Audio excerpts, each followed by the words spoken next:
Bonjour à tous, très heureuse de vous retrouver pour une nouvelle semaine d'actualité sur 8 Mont-Blanc. Dans l'actualité de ce lundi 4 octobre 2021. Pneus d'hiver, chaînes ou chaussettes, vos voitures sont-elles prêtes pour l'hiver? Le décret de la loi Montagne 2 entre en vigueur. Il faudra donc se munir de l'un de ces équipements au 1er novembre prochain pour circuler sur toutes les routes de Savoie et de Haute-Savoie. Précision à suivre. Et puis 3200 mètres carrés dédiés à la formation au business et à la convivialité. Le club de hand de Chambéry a inauguré sa toute nouvelle académie la semaine dernière. Un centre innovant qui vient appuyer la stratégie de développement du club. Reportage à suivre. Je vous le disais à l'instant, des pneus adaptés, des chaînes ou des chaussettes, il faudra être équipé cet hiver pour rouler sur les routes de Savoie et de Haute-Savoie. C'est la conséquence de la loi Montagne 2 votée en 2016. À partir du 1er novembre prochain et jusqu'au 31 mars 2022, les automobilistes devront être prêts pour les chutes de neige sur les voies de circulation.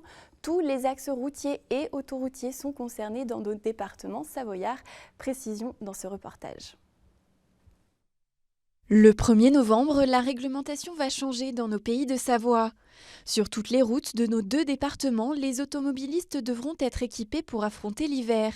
Mais de quel équipement parle la loi ? Sur le site du gouvernement, on peut lire que dans les zones établies par les préfets, les véhicules légers, utilitaires et les camping-cars devront soit détenir dans leur coffre des chaînes à neige, métalliques ou textiles permettant d'équiper au moins 2 roues motrices, soit être équipés de 4 pneus hiver. La loi concerne 48 départements situés dans des massifs montagneux. Pour chacun d'entre eux, c'est au préfet d'établir la liste des communes et des axes concernés. En Savoie et en Haute-Savoie, tous les axes routiers et toutes les communes sont concernés sans exception du 1er novembre au 31 mars 2022. Les garages sont déjà pris d'assaut. Là, en ce moment, on est sur un rythme de 150 personnes qui appellent par jour pour prendre des rendez-vous, plus près d'une petite centaine de personnes qui passent, au moins pour se renseigner. Donc vraiment, une vraie précipitation. Des pneus adaptés, c'est-à-dire portant la mention 3P MSF ou M+S, des chaînes ou des chaussettes seront donc nécessaires pour rouler sur les axes savoyards et haut-savoyards cet hiver. Mais la pédagogie et l'information seront de mise jusqu'en 2022 et les manquements à l'obligation ne seront pas encore sanctionnés cet hiver. La mesure, elle, est en tout cas déjà plutôt bien accueillie par les automobilistes. Chaque hiver, c'est le même rituel, sachant qu'on vit en Haute-Savoie et la neige, le verglas. Donc par précaution, le 1er novembre, je mets les 4 pneus neige automatiquement. Après, voilà, c'est une prise de conscience, sachant que 2 pneus n'ont pas une adhérence optimum par rapport à 4 pneus. J'ai opté pour cette option-là. Et c'est plus pour la sécurité, pour mes enfants et pour les gens qui sont en face. Ça ne changera pas. Ça va dans le bon sens, donc autant l'accepter. Sur celle-ci, en fait, j'ai pris des 4 saisons. J'ai essayé ça l'année dernière et du coup, ça fonctionne très très bien à partir du moment où on prend des bons pneus. J'ai refait ça cette année-là, du coup. Pour ma part, non, ça ne changera pas. Je trouve que c'est un peu tôt parce que maintenant, la neige arrive assez tard quand même. On n'est plus sur des skis sur du janvier là-dessus. En plaine, il y a quand même beaucoup moins de neige sur ces 10 dernières années. Donc, je trouve ça un peu tôt de vous à moi. Mais en soi, de toute façon, il faut les mettre parce que allez vous amuser avec des pneus été sur neige, on verra ce que ça donne. L'obligation d'être équipé ne concernera pas seulement les habitants de nos départements, mais aussi les visiteurs, à commencer par les nombreux voyageurs qui séjournent dans nos stations pendant la saison d'hiver. Et puisque nous parlons déjà de l'hiver à venir, pour le plus grand bonheur des jeunes et des moins jeunes, le marché de Noël d'Annecy sera cette année de retour après un an d'absence. En marge d'une conférence de presse organisée ce matin, les organisateurs ont annoncé l'étalement du marché sur 9 lieux différents à travers la ville pour une meilleure déambulation. On écoute plus de précisions au micro de Lucas Ruche.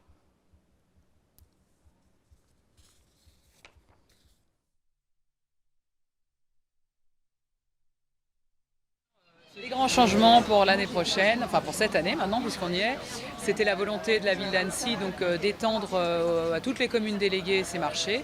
Donc nous sommes effectivement présents avec 150 chalets d'exposants et de restauration, des bars et des zones festives. Sur les 9 sites que sont Annecy, place François de Menton où nous sommes, Hôtel de Ville, quai Vicenza et autour des églises Saint-François-Saint-Maurice, Anne-Sylvieux, Cranchevrier, Métais, Sénaux et Pringy. Voilà. Donc ça, c'était la grosse nouveauté. Il y a des gens qui ne venaient peut-être pas à Annecy Centre parce qu'ils se disaient que c'était compliqué de se garer, qu'il y a du monde, de la circulation. Donc je pense que ces gens-là, ils vont être heureux qu'on leur propose une offre ailleurs.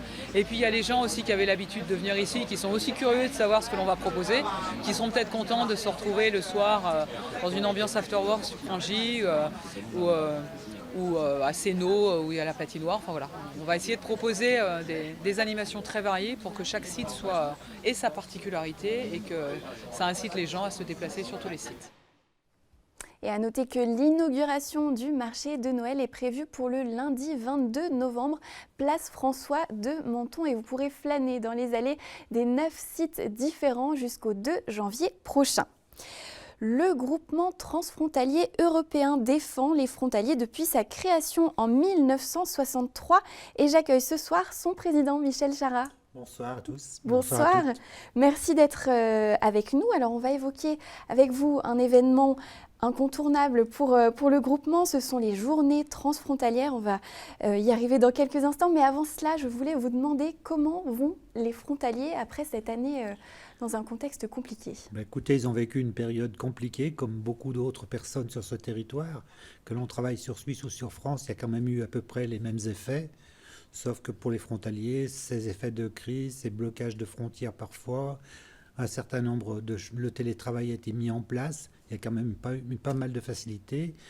Bien entendu, les entreprises ont aussi fait du chômage partiel énormément, pour la première fois de leur histoire en Suisse.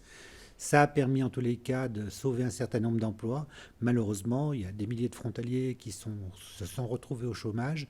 Et aujourd'hui, on va dire que l'économie du côté helvétique repart un peu. Il y a toujours eu des embauches et des départs. On est dans cette situation-là pratiquement tout le temps aujourd'hui. Un frontalier, ce n'est pas définitif.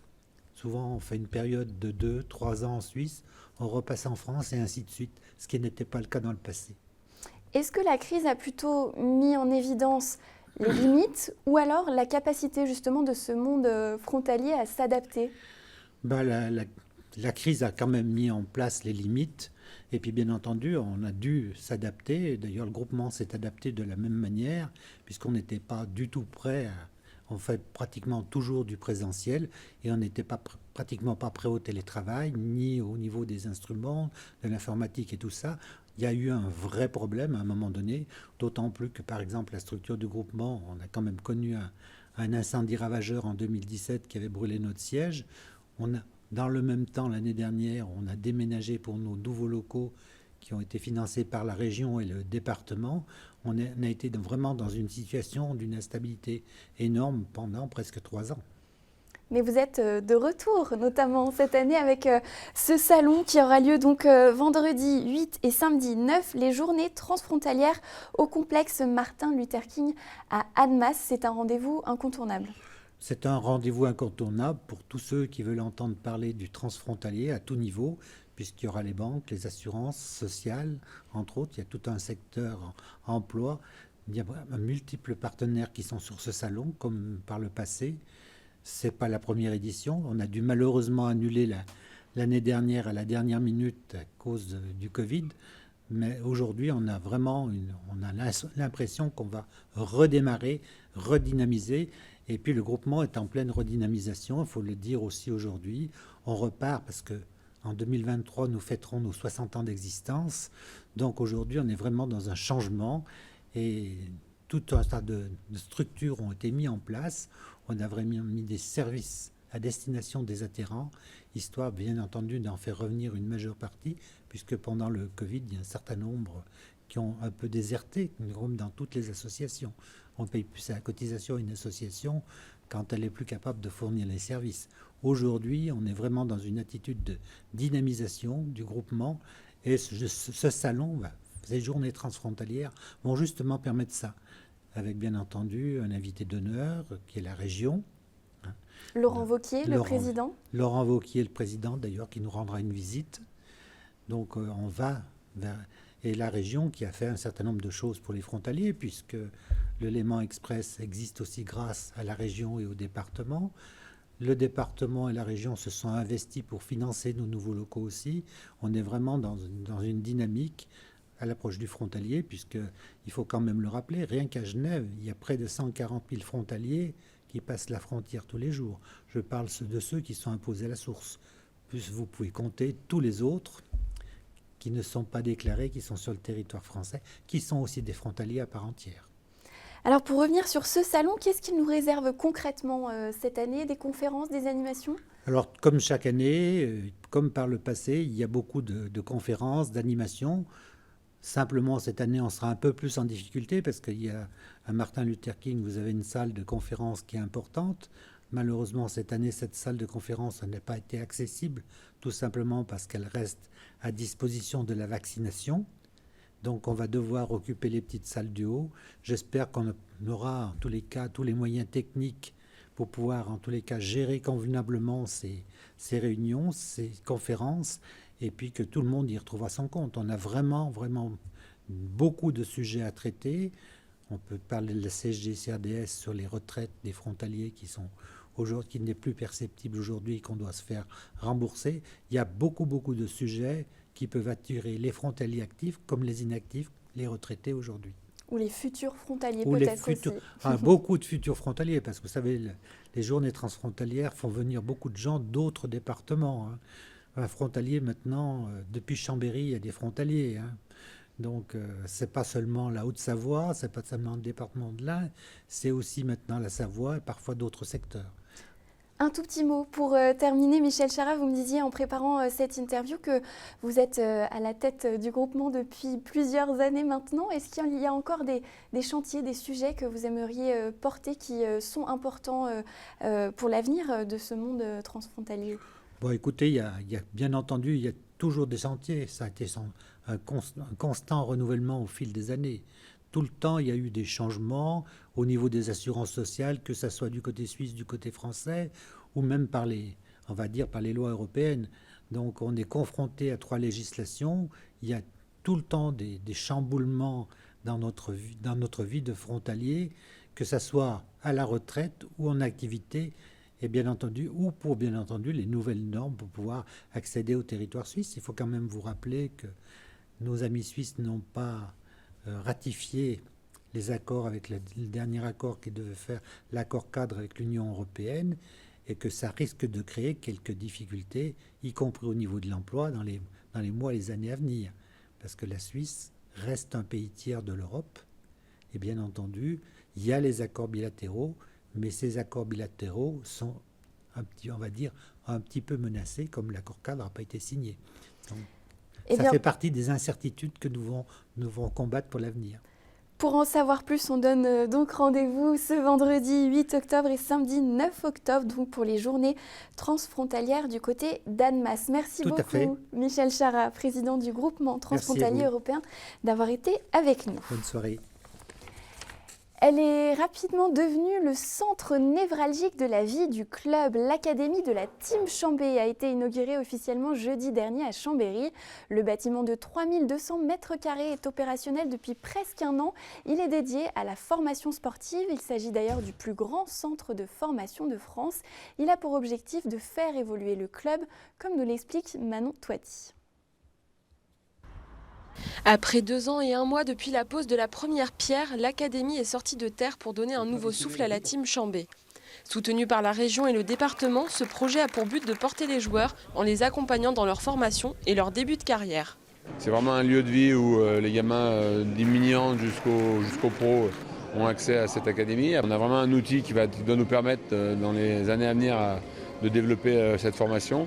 Et on se rend compte que depuis qu'on a créé ça, qu'il y a vraiment un engouement autour, un engouement un petit peu de partout qui nous permet d'espérer arriver où on veut vraiment arriver, c'est-à-dire accueillir les meilleurs joueurs français, les meilleurs joueurs même à l'international, pour pouvoir justement développer l'équipe première. Derrière la formation, un objectif encore plus précis, faire évoluer les joueurs et être un réel tremplin pour retrouver le prestige du club à l'international. Voilà déjà presque un an qu'il est installé dans les locaux de l'académie, devenu le poumon du handball savoyard. Aujourd'hui, 6 joueurs sur les 16 de l'équipe première sont issus de notre centre de formation. Ça nous permettra encore d'avoir demain d'être plus performants sur la formation et d'alimenter non seulement le club, mais les équipes nationales.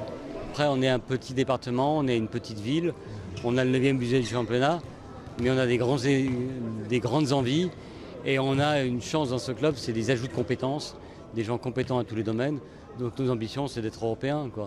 Et puis, J'indique que vous pouvez retrouver le sujet complet de Manon Touati sur nos réseaux sociaux. Du sport à la musique, il n'y a qu'un pas. Elle est de retour après son dernier album French Touch. Carla Bruni est en ligne avec nous ce soir. Bonsoir. Bonsoir. Merci beaucoup de nous accorder cette interview. Ce soir, vous êtes en pleine tournée pour votre nouvel album éponyme et vous allez faire escale à Chambéry, du côté de l'Espace Malraux précisément, ce samedi 9 octobre. Avant tout, comment se passe cette tournée ? La tournée se passe, elle vient tout juste de commencer, mais elle se passe merveilleusement bien et c'est incroyablement miraculeux de pouvoir retrouver les gens et de pouvoir chanter devant les gens et de sentir leur présence même physique, parce que ces années de Covid ont été désastreuses en fait pour les gens du spectacle, et puisqu'on ne pouvait plus faire de spectacle. Et donc c'est miraculeux, c'est merveilleux de retrouver le public, et pour les musiciens et pour moi, pour mon petit groupe et pour moi-même, c'est vraiment un bonheur de chaque instant. Et on a tous très hâte de venir à Chambéry parce que ça va vous paraître drôle, mais en fait, mon guitariste est né pas loin de Chambéry, mon batteur est né, je crois, à Chambéry, et moi-même, je suis née à Turin. Donc, on ne peut pas dire que ce soit très loin de Chambéry, je suis piémontaise. Donc, en vérité, pour moi, la Savoie, vous savez, c'est un peu comme le Piémont, quoi. C'est un peu la même région du monde et on se partage les plus belles cimes de la terre. Alors, on a très hâte de venir samedi prochain. On espère que ça plaira aux gens et que les gens viendront. Et en plus, c'est merveilleux, c'est samedi soir et voilà, on a très très hâte de venir jouer. Est-ce que vous connaissez déjà l'Espace Malraux ou ce sera une première pour vous ? Non, mais je le connais de réputation et je sais que c'est un espace qui est grand et cependant qui offre une intimité. Et ça, vraiment, c'est quelque chose c'est ce qu'on cherche à faire en fait. Moi, c'est ce que je cherche à faire comme chanteuse. C'est trouver une proximité en vérité avec les gens, comme si j'étais proche d'eux, tout près d'eux. Quand je chante, comme si j'étais dans votre salon, quoi. Mais donc j'ai hâte parce que c'est en même temps un vrai théâtre avec un vrai son, etc. Et en même temps, je crois qu'on peut trouver une proximité avec le public. Justement, alors ce nouvel album s'intitule tout simplement Carla Bruni. Vous y abordez des sujets intimes, parfois mélancoliques. C'est dans cette ambiance, dans cet univers que vous allez emmener les spectateurs samedi soir à Chambéry ? Oui, en fait, je vais chanter plus ou moins les chansons qui viennent de tous mes albums, pas seulement du dernier album, quelques-unes du dernier, mais aussi toutes les autres que j'ai pu écrire au fil du temps. Maintenant, comme c'est mon 7e album, je commence à avoir de la matière. Mes premiers concerts, je n'avais qu'un album qui faisait 34 minutes et parfois je rejouais les chansons 2 fois pendant le concert. Mais là, j'ai l'embarras du choix. Donc en fait, je vais jouer. Ce sont des chansons, mes chansons racontent un peu des émotions en vérité, qui sont souvent relatives au désir, à l'amour ou à la tristesse, bien sûr, mais aussi à l'existence telle qu'elle nous mène, quoi, par le bout du nez. Donc, ce sont des chansons qui peuvent être gaies ou tristes, mais moi, j'ai l'impression de faire toujours un peu la même chanson. Et c'est comme des chansons qui seraient un peu des moments de tendresse, quoi. Et c'est comme ça qu'on vous aime, je pense, Carla Bruni. Merci beaucoup, merci de nous avoir accordé un petit peu de temps dans cette tournée. Et je rappelle donc que vous pouvez retrouver toutes les informations concernant ce concert sur le site de l'Espace Malraux. Merci beaucoup, très bonne tournée à vous. Bonne soirée. Et de la musique à la justice, la Constitution française a 63 ans et pour célébrer cet anniversaire, de nombreuses institutions participent ce lundi à la Nuit du droit. Au Palais de justice de Chambéry, un temps d'échange a lieu en ce moment même entre professionnels et étudiants. Le tribunal judiciaire d'Albertville propose pour sa part des tables rondes ouvertes à tous sur les thèmes de l'environnement et du secours en montagne. En Haute-Savoie, le tribunal d'Annecy propose quant à lui une soirée thématique autour des symboles et des rituels de la justice. Enfin, à Bonneville, vous pouvez découvrir dans la limite des places disponibles le rôle respectif des acteurs judiciaires. Et nous nous quittons déjà, mais en images, le funiculaire d'Évian a terminé sa saison estivale le 26 septembre et c'est l'heure d'une grande inspection pour l'équipement emblématique de la ville. Les 2 véhicules ont ainsi été retirés des rails, comme vous le voyez sur ces images, une opération spectaculaire qui a lieu tous les 10 ans. Restez avec nous dans un instant, un nouvel épisode de Panorama. Cette semaine, Emmanuel Jaude s'intéresse à la météo et c'est juste après la météo, justement, de Thierry Paulme. Je vous retrouve demain pour un nouveau JT. Belle soirée sur 8 Mont Blanc.